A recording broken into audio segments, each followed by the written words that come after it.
everybody. Jamie French here. Welcome to the Approximate Podcast. I'm here at the Velveeta Room with Connor McSpadden. If you don't know who he is, you're going to fucking know who he is right now. Comedian, one of my new favorites that I know from the Unpopular Opinion Network on the, the Conspiracy show. Conspiracy the show. And a fucking Mean Boys podcast. Mm-hmm. And it sounded so threatening. If you don't know who he is, you're going to fucking find out right now. You son of a bitch. One of my, I'm old, and I don't dig into a lot of new comedians, but this motherfucker, out of the fucking blue, as far as I'm concerned, a new guy that I love. The timing is impeccable. Thank you. Yes.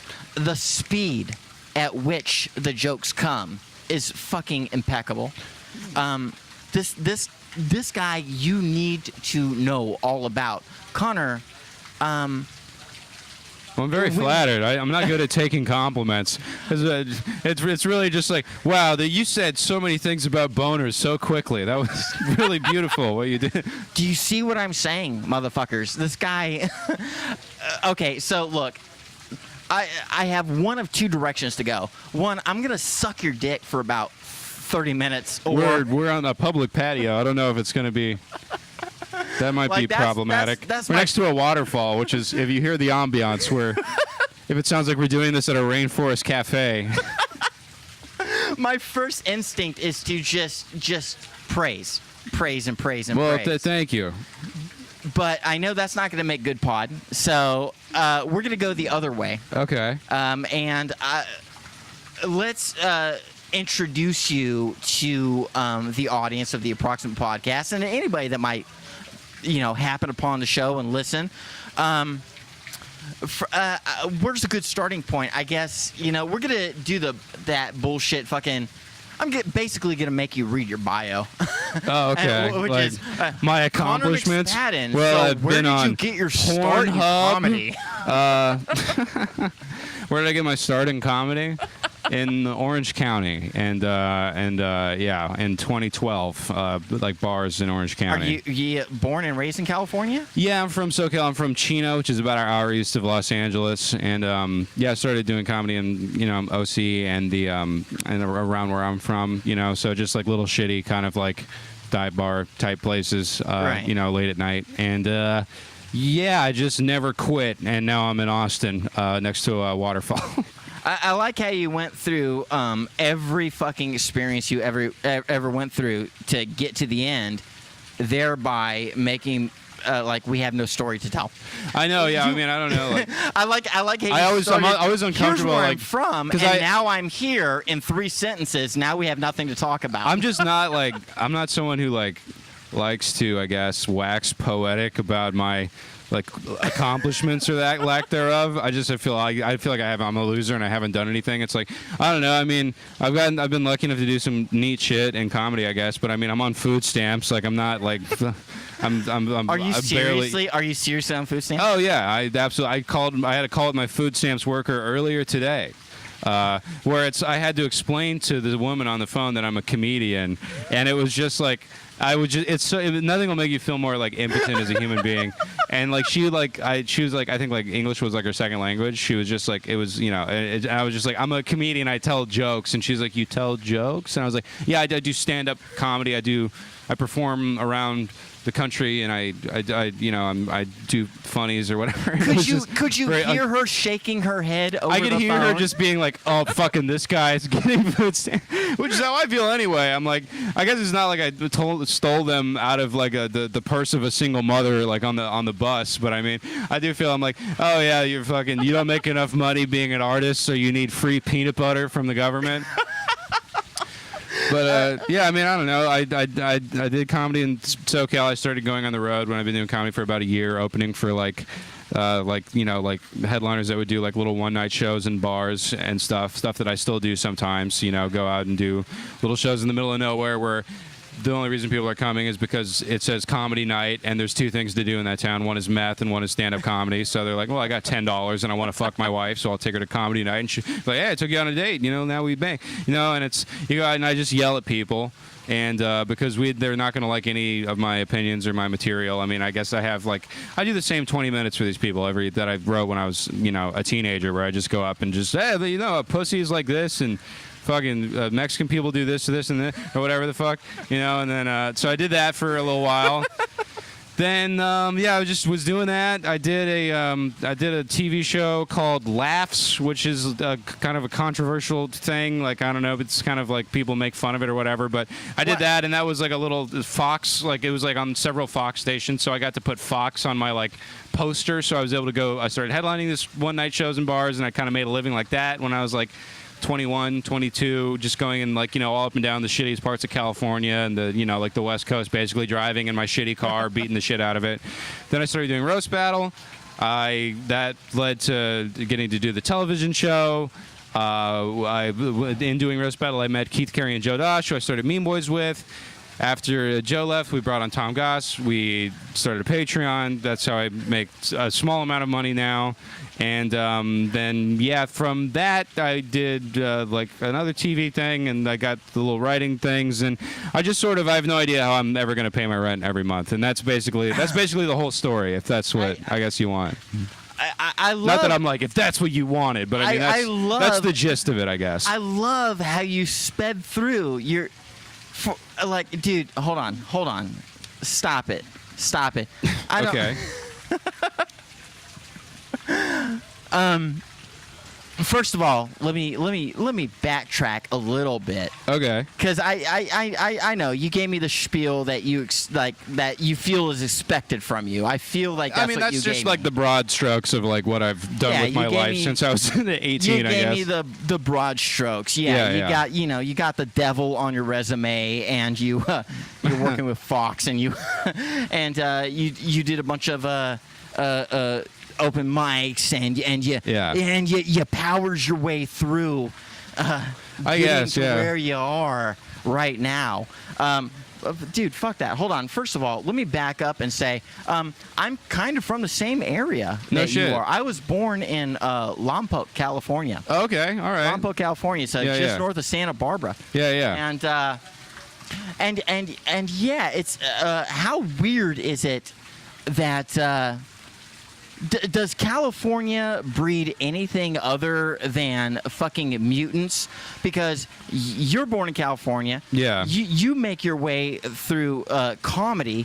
I'm born in California. I am porn. Is it all about just weird ass fucking the fringes of entertainment that I guess, yeah. I mean, it's what other place breeds people? You always sort of know. That? I grew up kind of knowing, there's all this dream I've had of being a comedian since I was a little kid and all that lame shit. It's it's an hour away. If you just want to go try to do that, it's an hour away. If I was from Missouri or something, I don't know if I would have moved to LA. I don't know if I would have had the tenacity to do that. I'm lucky in that I could commute back and forth from my fucking parents' house, until I moved out.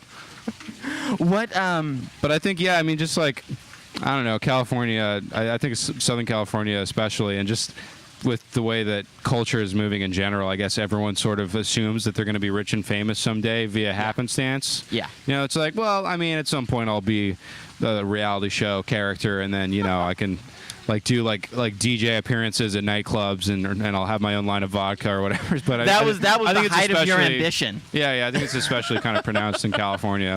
I don't think people in Oklahoma, or at least the ones I've met, are well, yeah, when I finally get this whole hip hop production label off the ground, I'm gonna be popping Cristal in the club. They're just well, no, I work at the gas station, and I get dental, and this is insane, I'm looking at you. I'm looking how you're handling the mic so naturally. Oh, I mean, I like how you I hold the microphone kind of effetely, I guess you'd say. I sort of I don't do a fucking grip like you would if you were holding a baseball bat or something. I kind of just hold it with a couple fingers. Off to the side. You're not holding it like you're in the penultimate fucking death metal band. Yeah, cupping the mic. But you have this. I'm holding it like if you were interviewing Gore Vidal. It's like, yes, and I thought that it was all very droll. You're like, as I'm interviewing you right now, you're holding the mic as if you want it, as if you are born to be a comedian. Like, I see you wanting it as you're holding the mic, leaning really? in, diving deep. Like, the people at home can't see this. We're not recording any video here, but you're gripping the mic and leaning into it like you have a love of the mic. You have the I guess love. it's just sort of a force of habit, you know, because So- it's like I have a microphone in my hand most nights of the week. So, yeah, so And sometimes when I'll be thinking of a joke, I'll just end up like I'll realize I'm holding my hand up to my face just like naturally, and I'm like, oh wait, that's right, yeah, I don't like pick up a hairbrush or anything, but it's like you just sometimes I'll be speaking and I'll be trying to be funny and I'll catch me putting my hand up like it's like. Oh a yeah, weird I noticed that anybody that holds their hands up to their face, in the auspice of a mic or whatever, is usually trying to cover their face because of the amount of shame that they feel. Yeah. I do cover my face a lot because I have like acne around my mouth and I'm just sort of like generally kind of shy and anxious. I thought this would be funny to bring up. You DM'd me a bunch of times and I didn't see it because I forgot that I'd muted you because I didn't want to be scrolling through my Twitter in public and see trans porn just like on the bus. Not that I blame you. I also don't Not want to that see I regular blame you. porn. Not that I'm specifically ashamed to be seen with trans porn on my timeline. I did a thing for Wood Rocket recently. I also muted them because I'm like I don't want to be like at a Chipotle and just like well there's a lady dressed as Majin Buu getting fucked. Oh God! Look, gaping assholes with fists. Oh, and there's balls. And oh, look, a dick involved. Yeah. It's like okay, yeah. Let's see. That's a whole lot of stuff I don't want to fucking have to explain. No, I was just trying to see what Drew Yonda thought about pandas or whatever. I don't know why I picked him. Just the first guy I follow on Twitter that I thought of. So I'm leading up to a thing just because of my own weird, perverse self-interest. Because I have designs on comedy. I've always loved a stand-up comedy from the age of fucking 8, as far as I'm concerned. What was it? Where were you when you decided that this was a thing that you had to pursue? I'd always liked it. I always liked the idea of it from when just seeing the TV show Seinfeld in syndication as a kid. But the moment where I was like, I want to do this with my life is I was at a sleepover. I was sleeping at my cousin Dylan's house with my cousin Dylan and my friend Marcus, and they were flipping through the channels, and the Comedians of Comedy came on HBO, and Patton Oswalt was doing his Clean Filth bit. Yeah. And I was like, this is amazing. You can't change the channel. I want to watch the rest. This is the fun. And they didn't want to watch it. They weren't into it. They didn't like it. But I was like, we have to finish this. I was like blown away. And I went and I just watched all the Patton Oswalt shit. And I was like, wow, this like you can be like, because I always liked the idea of doing comedy, but I wasn't really exposed to comedians that were like, it was all like kind of like, not lowest common denominator, but it was just like I didn't know that you could do comedy like that, and I thought that was really cool. And I was like, immediately wanted to do that. I listened to Werewolves and Lollipops like every day in high school, you know. So that was probably like the kind of I don't know, come to Jesus moment with it or whatever. And at that point, you said to yourself, "This is a thing. I gotta figure out how to hold a mic, get on stage, and put myself out there." I pretty much as soon as I had a learner's permit and my parents went out of town, I snuck out of my house. I Googled open mics and I went and tried one when I was like 16 or 17. I don't remember. I think I was 16, but I don't know exactly. So like as soon as I was like able to drive, I like went and did it and drove illegally. And I remember being terrified. I was like a sheltered suburban kid. I never left Chino or Ontario, really, you know, except for with my family. And I was just like parking. I was in downtown Fullerton, which is a super safe area. Like it's in Orange County. It's like NorCal. There's a college town. It's like a very like, and I just remember being like, wow, I'm in the big city. I better be careful. I might get mugged on my way to this coffee shop to go to do my shitty one-liners about Sarah Palin or whatever I was talking about. I was raised by I didn't know anything about stand-up comedy until about the age of 8, and I was raised. I'm 38. I'm about to be 39, and I was raised off of George Carlin. Mm-hmm.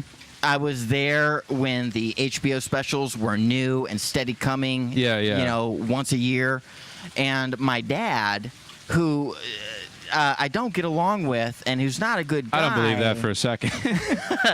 the one good thing that he had, the one good thing that he added to my childhood experience was that out of out of how bad of a taskmaster he was, and how how much of a disciplinarian he was. But he had showed you one he thing. had good taste in one thing. He had one thing, and that was he had great taste in comedy, and it was a common thing. Like, we would go out on weekends, we'd go to Blockbuster Video, and he would rent all the George Carlin specials. Yeah. And show those to me and my younger brother of 2 years. And I was raised on a diet of George Carlin. And there was something that was so satisfying about having somebody tell stories in such a compelling manner. Yeah. It to me, like, I saw past the funny. Like, obviously it was funny. Yeah. But I was in love with the stories that were. So I didn't know that a person could just be a good in front of a raconteur. multitude of people. And like, yeah, that's the kind of thing. It's like, it's appealing. It's just like, oh, it's just you doing it. You know, it's just like you just the guy with the microphone. It's like, be entertaining. Like, you know, like you have no bands, you have no like right. slideshow or whatever. I guess you got a slideshow, but it's like, yeah, just like go up and just talk and be good.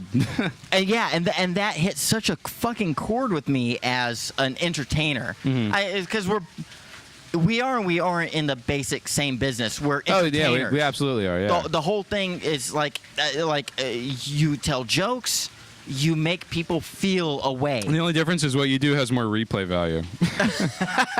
You hear a joke and you heard it, but I mean, there's porn. Like, I watch porn and I'm like, oh, I know what scene. If I got 5 minutes and I need to bust, I know exactly what I'm pulling up. It actually there's still confluence there. You can say that, but a really great comedian, you can watch their bits time and time again. Whether you can, I rewatch stuff like that I like, you know, every year or so, and it's like I still do enjoy it. But I mean, it's like a diminishing return to a degree. To a degree, but when you're all encompassed and when you're in there and you're feeling it, and somebody tells you the story. I'm just trying to make people enjoy watching my bits the first time. That's when right. That's the struggle. I'm just trying. I'm half entertaining round one. I don't know if I have I don't know if you like. Oh yeah, and then I rewatched Connor's farting during a blowjob bit, and I was like, wow, the nuance he brought to the. I know it's easy to say that on your end, but from the outside looking in, I gotta tell you.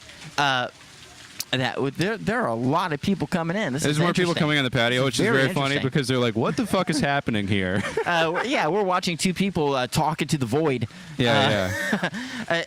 Here's the thing. And it was like, I don't know anything about podcasting. It seems like the waterfall is going to be bad for the audio. You'd think so, but trust me, I got it set up pretty good. It's not going to be bad. It's probably going to sound better than Mean Boys does, if I'm being honest. But the thing is, when you find the heart of a subject, when you find your voice, when you see somebody that has a voice, it has replay value. No, yeah, because certainly. It really does speak to you as a person when somebody does it.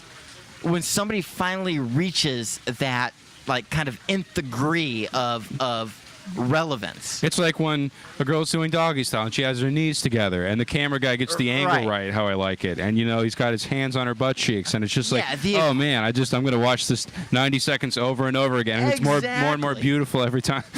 The equivalent on my end is having the lights set up just right, having just the right male performer, and positioning the camera in just such an angle. Make sure your f-stops are just such a thing, but and having it play in such a way that it has resale value. Yeah. You know, it's the thing is, as entertainers, there's so much hard work involved to get to that point to where to get out of that area where I'm watching an up and comer. I'm not watching a person that's in their prime. Well, I mean, we're in like the same business, which is just like make people's like lives slightly more like enjoyable briefly until they die. You know, like podcasting is just like, okay, I have a 90-minute podcast. My commute both ways to my job for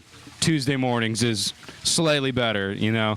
Oh, I got this porn scene. It's like, Oh man, that was a good bust. I can fall asleep a little easier, and I'm not thinking about like my lost dreams or whatever. It's just kind of like it's a little bit of like, I guess, spiritual methadone to kind of get people through the dread of like modern life, I guess. And not to be so lofty about it, but no, totally. It is the same thing. It's just like you need some disposable piece of entertainment, be it sexual or comedic. Just like, okay, well, that chunk of time, I don't have to be alive for that anymore. And while I was, it wasn't as bad as if I was just staring at a wall, And that's the like a really awesome challenge, and the thing that that kind of keeps you going is knowing it's you've been a fan of the thing that you do for so many years. Yeah.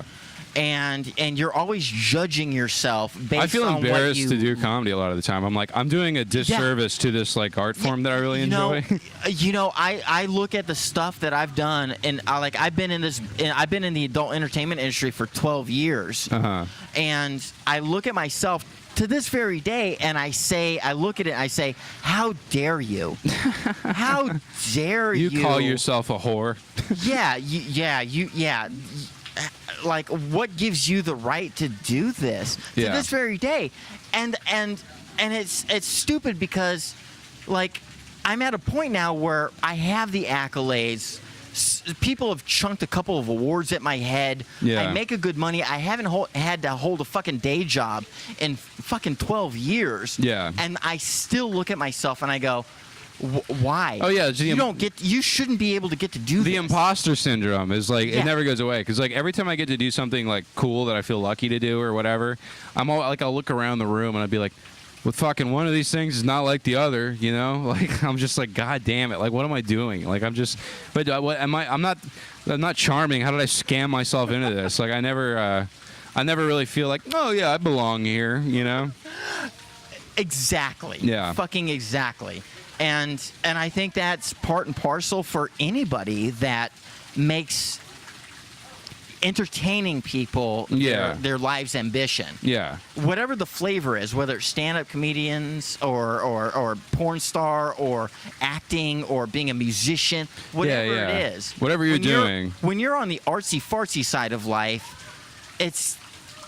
you don't feel like you if you're a carpenter at the end of the day, you can look at it and be like, nobody can say I didn't make a table. You can say that that's not a great table. You could say that sanding's uneven or whatever, but you can't be like, you couldn't put food on that, But it's like, if you do this, you could be like, oh, you're ugly. You fuck bad. That wasn't funny. You thought that was funny? Like, it's all subjective, which I guess is, it's cool about it or beautiful about it. But it's like, you can talk yourself into thinking that you're just a complete charlatan, which I do quite often. Yeah, I do as well. And this brings up a thing that I'm very interested in as a creative person. Do you first of all, I'm making an assumption, but let me just put it out there. Do you recognize the difference between art and craft? Speak on that a little more. Oh, okay. So you call yourself a thing, and there is a way to do it. Yeah. And you craft. Craft would be like your skill set. Your skill set and art the would be technical ability. Yeah, like you take a big black dick in your butt. It looks like comedy. Yeah. It sounds like comedy. I've hit all the beats that have told me, like everything that I've learned from all my heroes and what I've learned in the industry.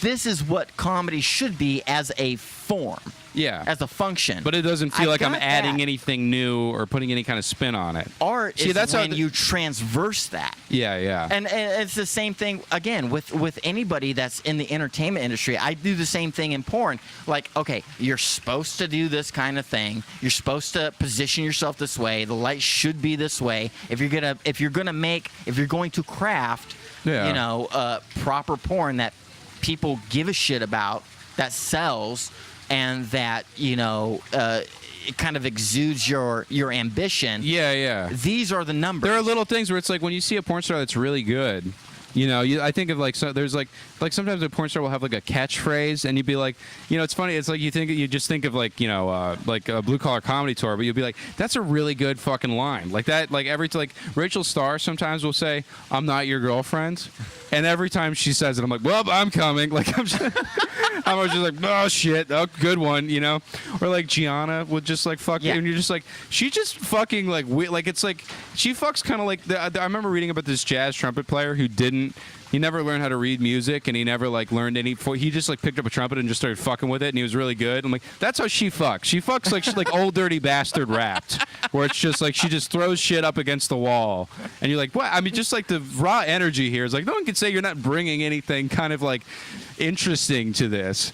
And I feel the same way about comedy. Like I was talking about doing those like one night bar shows that I still do occasionally, but it's like it still will, like, you know, I've made my living that way for like a number of years. Yeah. Like, and you get up there and you're like, I'm not an artist right now. I'm a word plumber. I'm just filling the role of being entertaining in Fresno, California for 45 minutes for $250. Like, it's just like there's no piece of myself being expressed, really. That's when I started doing so much, because I improvise. I talk to the crowd sometimes. I talk, you know, I make fun of people. I do whatever, and it's just like I started doing that, and I got like, you know, good at doing that, or I developed the skill for doing it. Yeah. Because I'm just like, I don't want to try to do jokes that mean something to me for people that they're not going to enjoy them. So I'm just going to make up a whole show.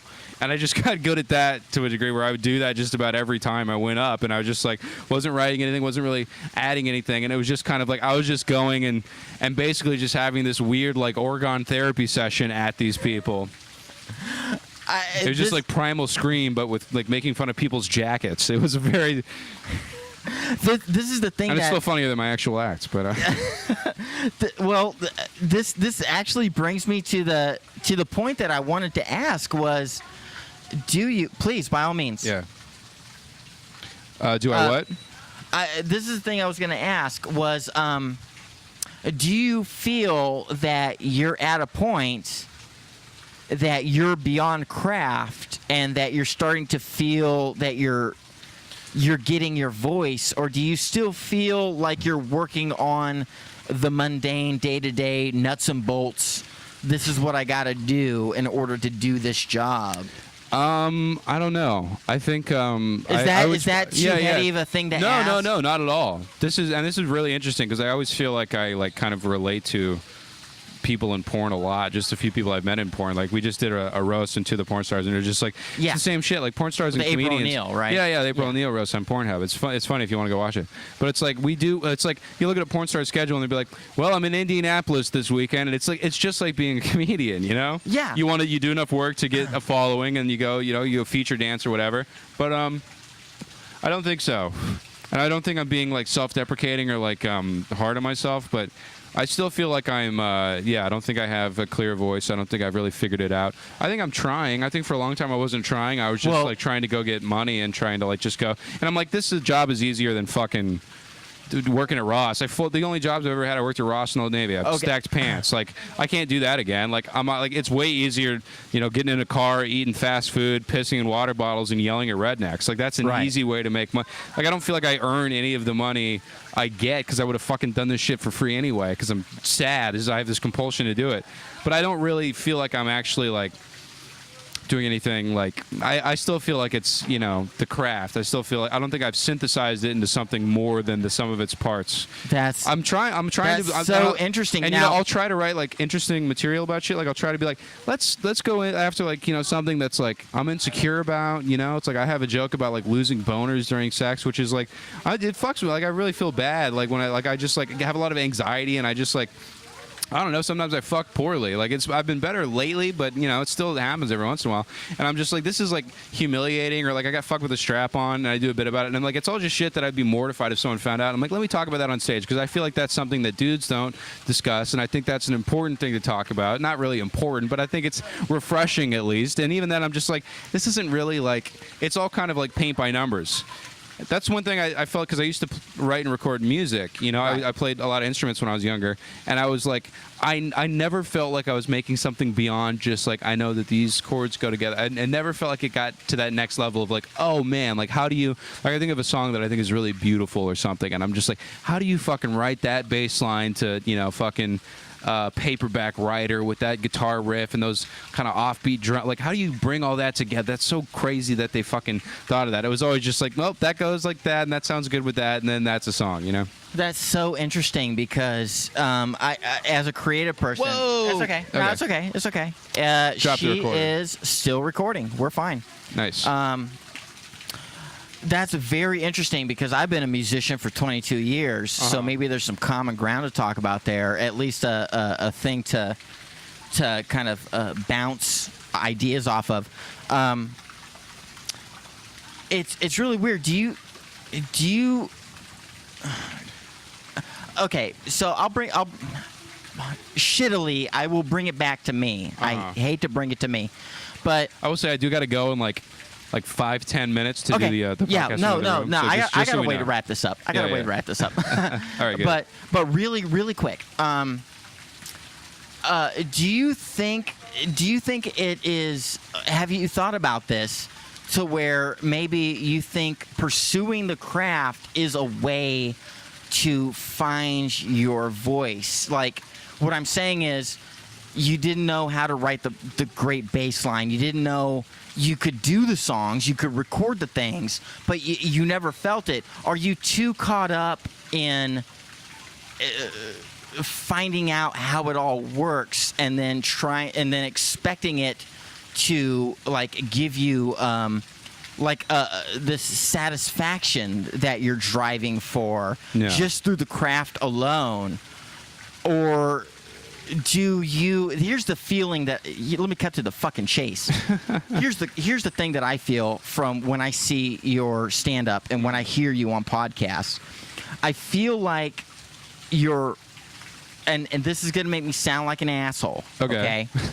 No, don't. But I feel you rushing towards what you feel is greatness when you already have it, and you may need to just calm down and stop thinking about the craft and stop thinking about the craft and just let yourself do the hardest thing that any of us can do as entertainers and artists, quote unquote, and just say fuck it. Yeah. Just say fuck it. I don't know if it'll ever feel that way. I think about the people I think are great, and I'm like, I don't know if it feels that way for them. You know, I think when you make it yourself, you're like, you're a magician. You're like, I know how the trick works. Like, I'm not impressed by it. And it's like, well, you fucking came up with the trick. You know how the trick works, but you have to also keep in mind that just because you know how the trick works, you have to remember what it is to be an audience member and know that